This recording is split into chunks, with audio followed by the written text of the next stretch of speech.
Hello and welcome to winter carp fishing with the carping gnome.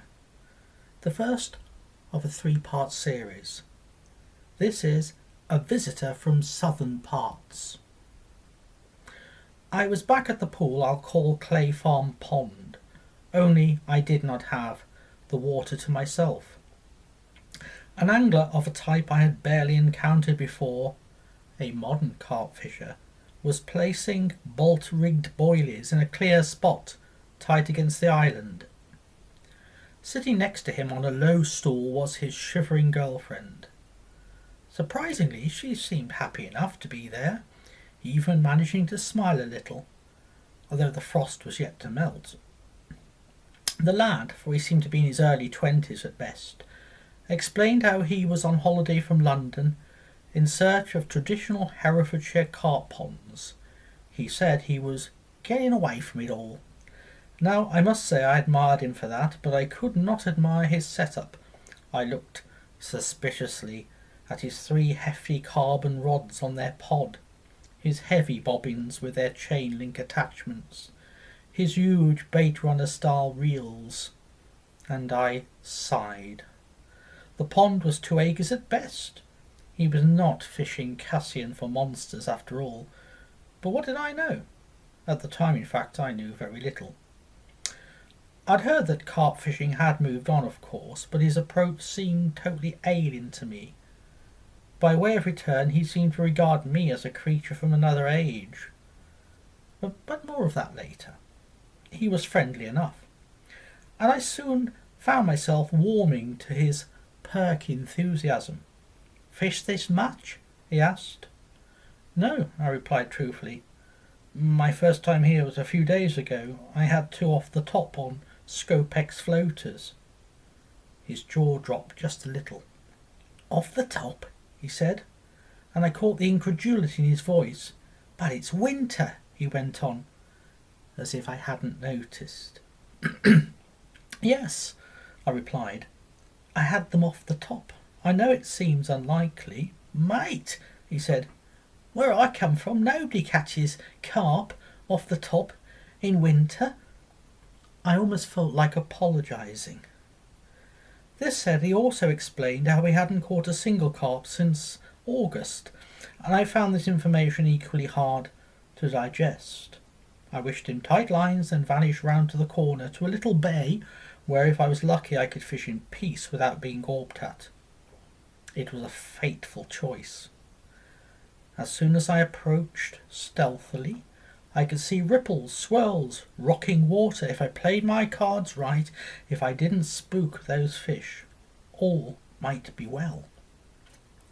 The bay looked snaggy, with a number of fallen branches in the margins, and I put together an action plan in case a carp was forthcoming, which seemed possible. The clutch of the Cardinal 66 was locked tight. I would rely on side strain for the opening stages of the battle, followed by backwinding later on, hopefully in open water.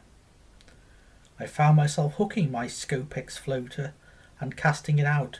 Within minutes, a head and pair of lips approached the bait. I don't recall the take. I only recall how my AKN 116 took on a fighting curve along its slender blank. 11 foot 6 inches of 26 braid high modulus carbon is a thing of beauty in itself. Side strain worked, as expected, and I was able to bully a powerful fish as yet unseen into clear water, just as I'd planned. I was concentrating hard, but was mildly distracted by the thump, thump, thump of a galloping rhino heading my way with intent. The carper from London, who was a sturdy chap, was determined to see evidence after months and months without a fish that carp might still be captured after all. He stopped at my shoulder, panting with exertion or excitement, and insisted on taking up the net. Soon he was grabbing the mesh for a feral-looking common which was a little under 9 pounds. I was genuinely touched how he seemed to regard that carp with awe, as if it were a creature from a watery moon. Peering down at the unhooking mat, I heard him whisper to himself, We don't get carp like that down there.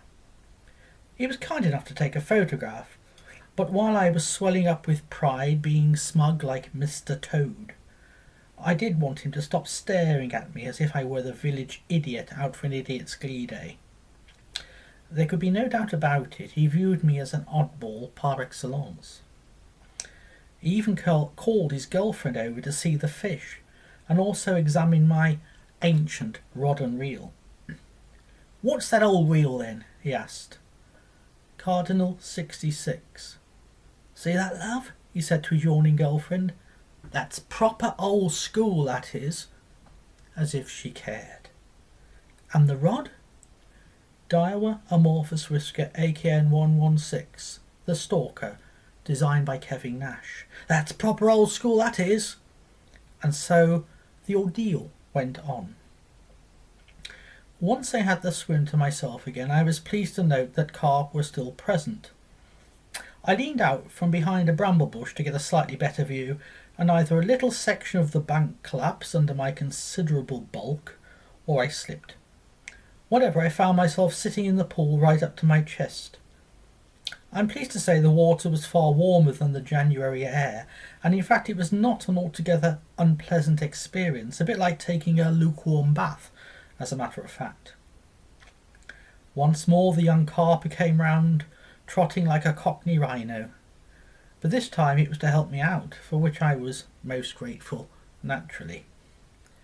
"You'll need to get back home now, I suppose," he said, with one eye on the little bay to our right, where fish were still showing. Indeed, as he spoke, a few free offerings were being clooped down. I couldn't help myself. "No," I said, "I'll have a few more casts, like you do." "But you'll catch your bloody death, mate." I could detect the slight disappointment in his voice, but he shrugged and returned to his silent high-tech alarms, to a swim where no carp at all were visible. In fact, I realised that time was of the essence, and I could only afford another 10 or 15 minutes at most before taking the difficult decision to tackle down. I still felt warm, amazingly warm, and I removed my sodden jacket as a consequence. Soon I was fishing in my shirt sleeves as if it were a balmy day in mid-July. I suppose looking back it was the onset of mild hypothermia, but I did so want to catch my brace of carp. Out went a Scopex float, and once again it was taken. This time it was a battle-scarred mirror of a little over 11 pounds which came to the net, after a brief battle of rolls and flurries and irritable tugs. To be honest, it was a tatty-looking creature, but our carper from London still admired that fish with hungry eyes, as if it were fresh from the depths of Redmire Pool. Once more he was kind enough to take a picture, and once more I thanked him, and with chattering teeth and a curious buzzing in my head, I explained how foolish I felt for having fallen in.